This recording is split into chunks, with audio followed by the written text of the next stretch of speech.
Бейнебаянды бастамас бұрын айта кетейін. Каналға аз ғана адам жетпей тұр. Подписка басып кетсеңіздер, разы боламын. Бұл оқиға шын өмірден алынған. Жүрегіңізді тебірентетін, ойландыратын шынайы әңгімелерді осы видеодан тамашалаңыз. Кешкі уақыт еді. Күн батып, ауыл іші біртіндеп тынышталып жатқан. Жаздың соңы болғандықтан ауада әлсіз ғана салқын бар. Адамдар малын жайлап, үй-үйіне кіріп кеткен кез. Сол күні мен үйде жалғыз отырғанмын. Телефонды қарап отырып, уақыт өткізіп жатқанмын. Бір кезде анам: «Балам, көрші апайға жаңа демдеген шайды апарып келші. Күні бойы жалғыз отыр ғой», деді. Мен үндемей басымды изедім. Біздің көршіміз 58 жастағы жалғыз тұратын әйел. Күйеуі көп жыл бұрын қайтыс болған. Балалар қалада, сирек келеді. Ауылда оны бәрі жай ғана апай деп атайды. Шайды алып, көрші үйге қарай жүрдім. Кешкі ауылдың тыныштығы ерекше болады. Иттер анда-санда ғана үріп қояды. Алыстан бір трактордың дыбысы естіледі. Қалғаны толық тыныштық. Көрші үйдің есігін қағып едім. Іштен оның дауысы шықты. «Кім ол?» «Мен ғой, апай, шай әкелдім». Есік ашылды. Апай күлімсіреп тұр екен. «Кір, балам, рахмет». Үйдің іші жылы, жарығы ашық. Үстел үстінде печенье, кәмпит, тосап, бәрі дайын тұр. «Ой, апай, қонақ күтіп отырғанда екенсіз ғой», дедім әзілдеп. «Қонақ қайдан болсын? Өзім үшін қойдым. Жалғыз адамға да кейде дастархан жайғың келеді», деді ол жай ғана. Мен шайды үстелге қойдым. Енді кетейін деп тұрғанымда апай: «Асықпай отыршы, 2 минут әңгімелесіп ет. Жалғыз адамға кейде бір ауыз сөздің өзі керек», деді. Ойлап қарасам, расында асығып тұрған ештеңе жоқ еді. «Жарайды апай», деп отырдым. Ол шай құйып берді. Алғашқыда әңгіме қарапайым нәрселерден басталды. Алдағы жаңалықтар, көршілер, мал-жан туралы. Бірақ бір кезде апай күрсініп алды. «Кейде осы үй тым тыныш болып кетеді», деді. Мен үндемей тыңдап отырдым. Бұрын бұл үйде өмір бар еді. Күйеуім тірі кезде, балалар кішкентай кезде үйден күлкі кетпейтін. Оның даусы сәл бәсеңдеп кетті. «Ал қазір», деді де тоқтап қалды. Бір сәт үнсіздік орнады. Сосын ол маған қарап: «Сен шаршап тұрған жоқсың ба?» деді. «Жоқ». «Онда тағы бір шай іш». Мен басымды изедім. Уақыт қалай өткенін байқамай қалдық. Әңгіме бірінен кейін бірі жалғасып жатты. Сағатқа қарасам, түнгі 11 болып қалыпты. «Ой, апай, кеш болып кетіпті.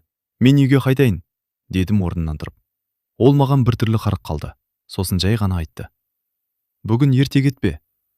Мен таңғалып: «Неге?» дедім. Ол терең дем алып: «Кейде адамға біреу керек болады, сөйлесетін, жай ғана қасында отыратын». Мен қайта отырдым. Сол кезде ғана байқадым, апайдың көзінде біртүрлі мұң бар екен. «Білесің бе?» деді ол. «Менің өмірімде ешкімге айтпаған бір әңгіме бар». Мен үнсіз тыңдап отырдым. Тіпті балаларым да білмейді.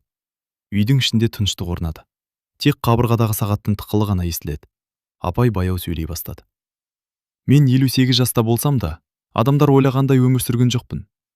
Мен не айтарын түсінбей қарадым. Ол бір сәт үнсіз қалды. Сосын маған тіке қарап: «Бүгін сол әңгімені саған айтқым келеді». Сағат түнгі 12-ге жақындап қалған. Мен енді үйге қайту керек екенін ойладым.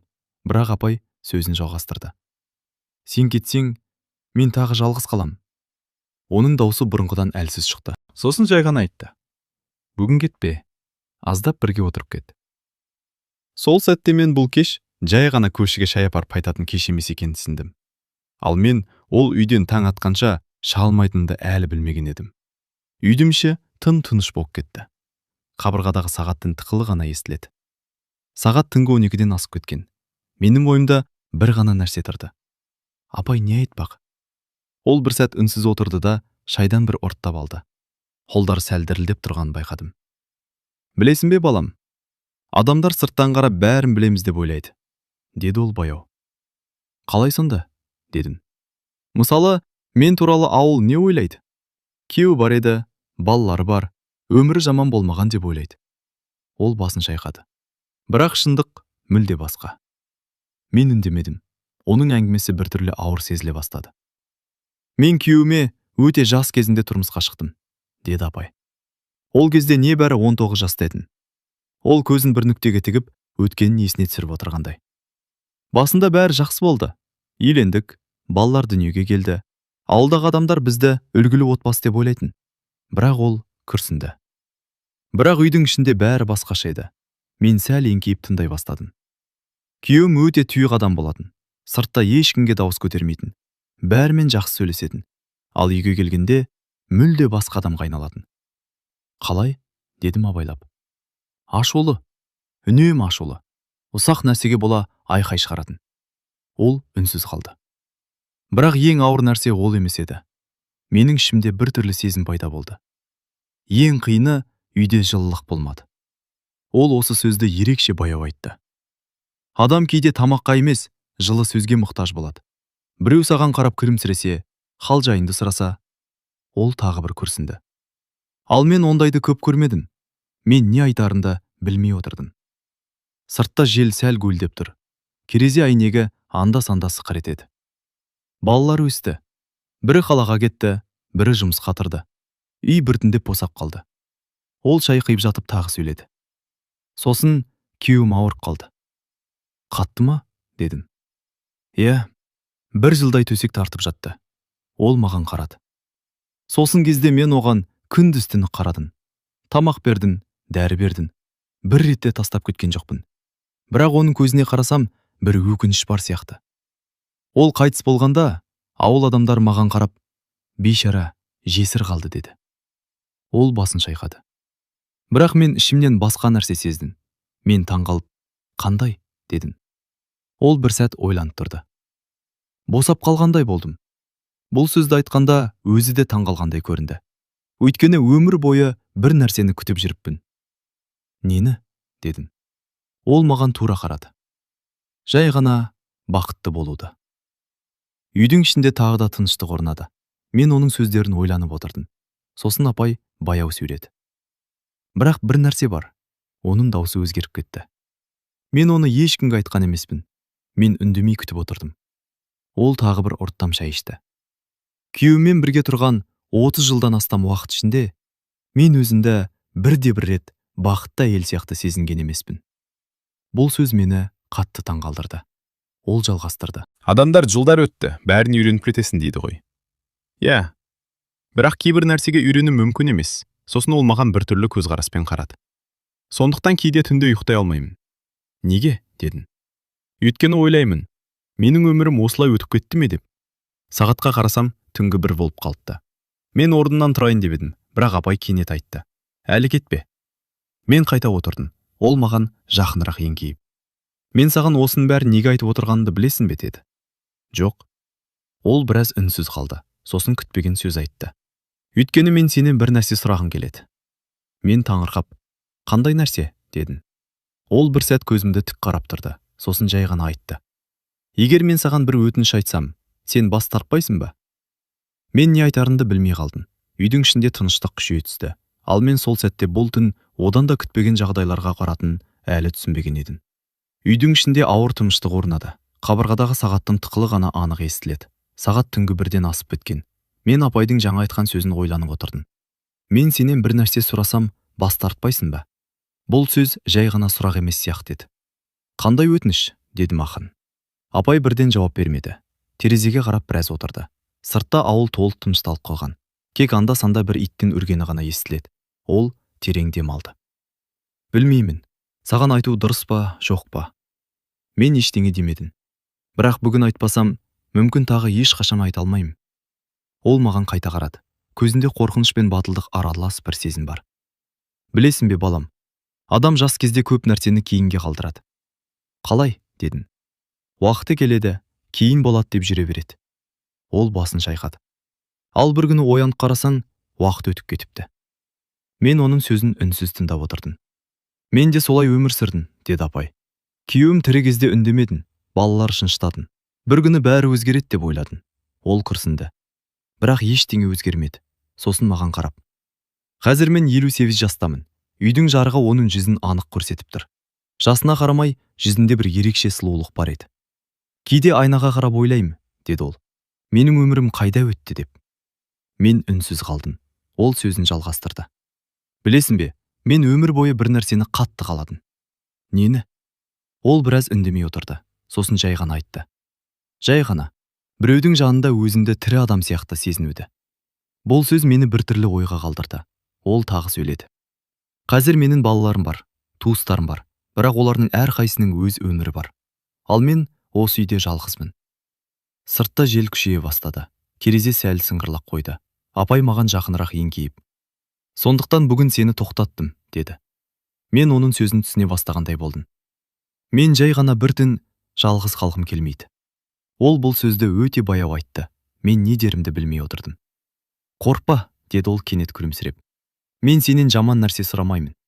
Бірақ оның көзқарасы бәрібір бір түрлі еді. «Мен тек сөйлескім келеді». «Түн бойы ма?» дедім жартылай әзілдеп. Ол басын изеді. «Иә, түн бойы. Мен сағатқа қарадым. Түнгі 2-ге жақындап қалған. Үйдегілер іздемей ме?» деді апай. «Жоқ», дедім. «Менің бөлмем бөлек». Ол бір сәт тынышталып қалды. Сосын кенеттен күлімсіреп: «Онда жақсы». Бірнеше минут біз тағы әңгімелесіп отырдық. Бұл жолы әңгіменің тақырыбы жеңілдеу болды. Апай жастық шағында қызықтарды айтып берді. Бір кезде ол күліп жіберді. «Сен білесің бе, мен жас кезде ауылдағы ең би билейтін қыздардың бірі болдым».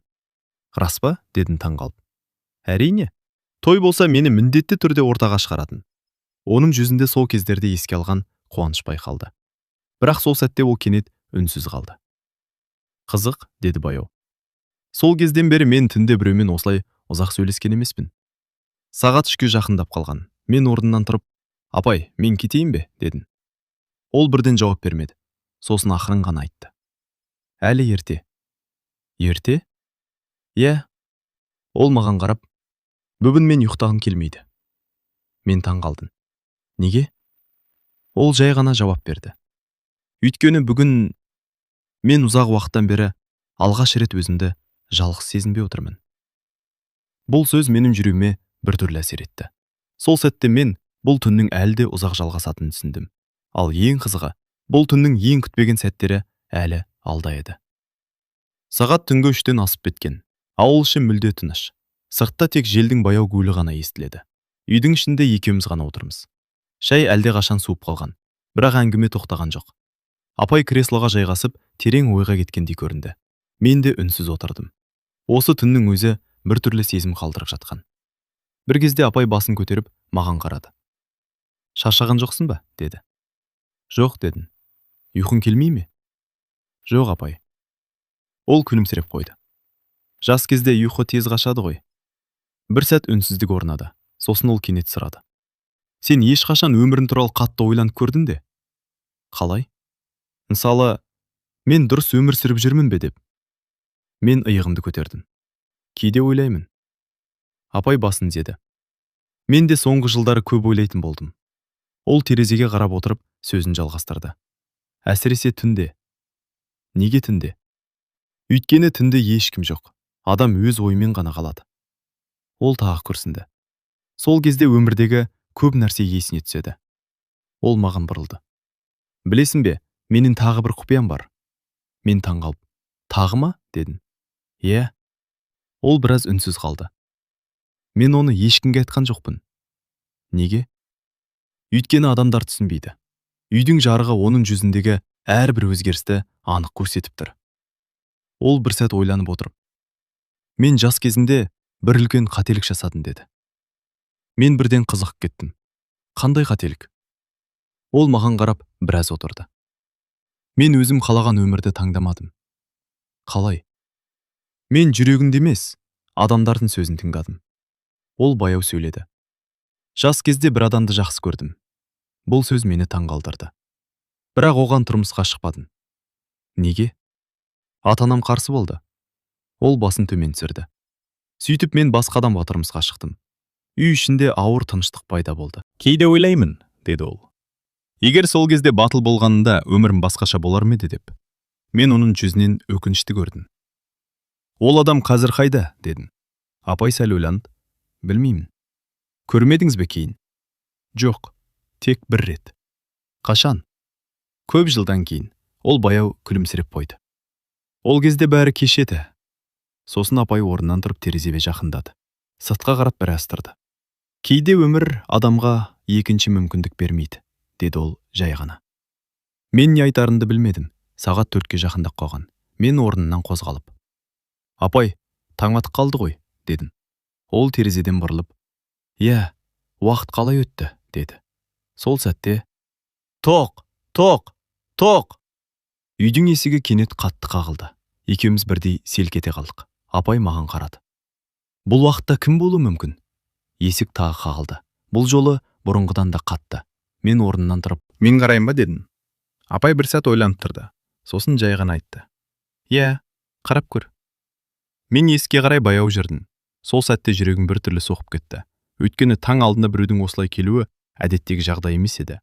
Ал мен есікті ашқанда бізді мүлде күтпеген адам күтіп тұрғанын әлі білмеген едім. Есікті ашқанда сыртта бір адам тұрды. Мен алғашында таныс емес біреу деп ойладым. Бірақ көзім шындықты бірден түсіндірді. Бұл көршінің ауылдан келген туысы еді. Апай деп қатты дауыспен шақырды. Сен қайдасың? Апай кенетті қорқынышпен тұрып кетті. Көздерінде таңданыспен уайым араласқан сезін анық көрінді. Ештеңе жоқ, жай ғана сөйлесіп отырдық, деді ол мені қарап. Туысы күдікпен маған қарады. Саған кім? Деді салқын дауыспен. Апай орнынан тұрып тыныс алып жауап берді. Бұл жай ғана көрші, деді ол дауысы дірілдеп. Мен оған бір әңгімені айтып отыр едім. Туысы басын шайқап, бірақ одан әрі дауыс көтерді. Осы уақытта, түн ортасында, не істеп отырсыңдар? Үйдің ішінде біртүрлі кернеу пайда болды. Мен үндемей отырдым. Тек жағдайды бақылап тұрдым. Апай менің алдыма шықты. Сақ бол балам, мұны түсіндірмесек, ауыл адамдары дұрыс түсінбейді, деді. Сол сәтте туысы кенеттен есік жаққа қарап, бұл туралы ертең бәрі біледі, деп бір ауыз сөз айтты да, қайтадан ауылға қарай кетуге ыңғайланды. Апай кенеттен үндемей қалды. Оны біртүрлі сезім биледі. Қорқыныш, уайым, өкініш бәрі араласқан. Мен оған қарап, апай, бәрі жақсы болады дедім. Ол жай ғана басын изеді, бірақ оның көзінен жас жарқ етті. Сол сәтте мен түсіндім. Бұл түн жалғыздықтан, тосқауылдардан арылуға арналған ерекше сәт. Бірақ ол әлі аяқталған жоқ. Түннің салқын ауасы бөлмеге еніп, терезеден жеңіл жел есіп тұрды. Апай креслоға қайта отырып, басын алақанмен ұстап отырды. Бүгінгі түн мен үшін ұмытылмас болады, деді ол біршама әлсіз даусымен. Ал мен бұл түннің таңға дейін созылатынын және одан да күтпеген оқиғалар болатынын әлі білмедім. Түннің соңғы сағаттар еді. Жел сыртта әлі де естіліп тұр, бірақ ол бұрынғыдан әлдеқайда бәсең. Біз екеуміз апаймен әлі отырмыз. Көршінің туысының кетуі жағдайды біршама тыныштандырды, бірақ бөлмедегі кернеу әлі сақталды. Апай орнынан тұрды да терезеге жақындап сыртқа қарады. Қызғылт сары таң сәулесі ауылдағы үйлердің үстін жауып үлгерген. Ол терең дем алып маған қарады. Қарашы, таң атты. Мен үшін жаңа күн басталды. Мен оның жанында отырып, түні бойға әңгімені ойладым. Шындығында бұл тек әңгіме емес, ол өз өміріндегі ұмытылмас түнін бөліскен уақыт болды. Сен білесің бе? Деді апай. Кейде адам біреуге өз сырын айтып, жай ғана сөйлесіп отыру арқылы бақытты бола алады. Мен басымды изедім. Сол сәтте түсіндім. Бұл түн біздің екеуміз ішінде бір түрлі әрі маңызды тәжірибе болды. Апай орнынан тұрып, менің қолымды ақырын қойды. Бүгінгі түнді ешқашан ұмытпаймын, деді ол. Мен оған күлімсіредім. Сыртта күн толық шықты. Ауыл үйлі-бүйлі, малдар жайылып, тыныштық қайта орнады. Бірақ біздің ішкі тыныштық біз үшін ғана ерекше еді. Енді сен кетесің бе? Деді апай. Енді даусы бұрынғыдан жылы. Иә, дедім. Бірақ бұл түн ешқашан ұмытылмайды.